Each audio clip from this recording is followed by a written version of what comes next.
又跑出来了。我发现虎皮就是胆子比较小，洗个澡都害怕。看小伙子在这儿进进出出的大半天了，就是不敢进去洗。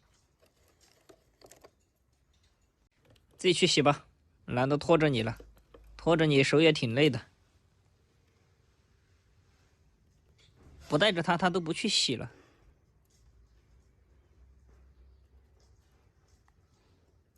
来，哎，没摸到。至于这么紧张吗？小伙子，还抖2下，好像我的手挺脏一样。这样抓着它叫的就不是很厉害。再摸摸你的小帽子，哼，这头上现在全部变黄了，以前还有一点黑点，现在全都没了。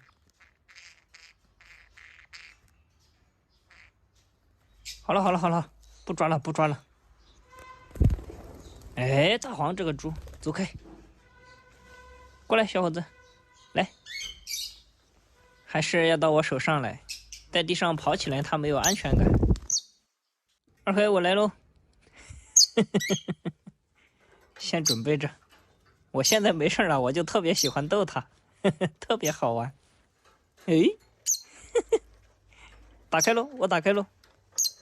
趁它不注意，动作一定要快，稍微慢一点的话，这个后果就很严重了。它简直太气了，又想出来咬我，又怕我偷它的蛋。走开啊！走开！我生气了，后果很严重的。它老是来凶我。看看我种的麦苗，已经长这么长了，可以给它们啃了。先让大黄帮大家试一试，看好不好吃。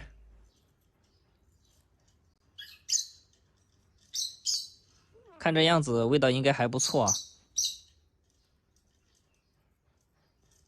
小伙子，过来吃草。打架菜得很，老是跟着小黑屁股后面转。这是黑哥脚痛，不然又跟着他追了。你看他跑得多灵活呀！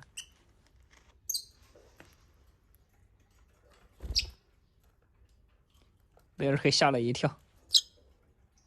这是二黑的私有财产哟，你小心点哟，别给他啃烂了。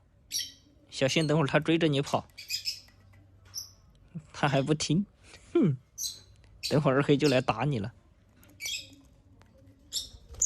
把小黑他们关回去了，看小伙子又跑去惹祸了，给他嘚瑟的。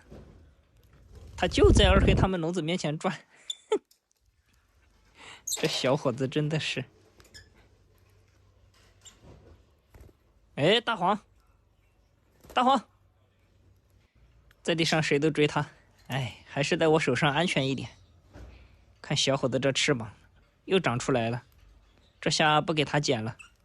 过年那时候给他剪是怕他听到这个鞭炮声被吓跑了，本来他就有点不听话。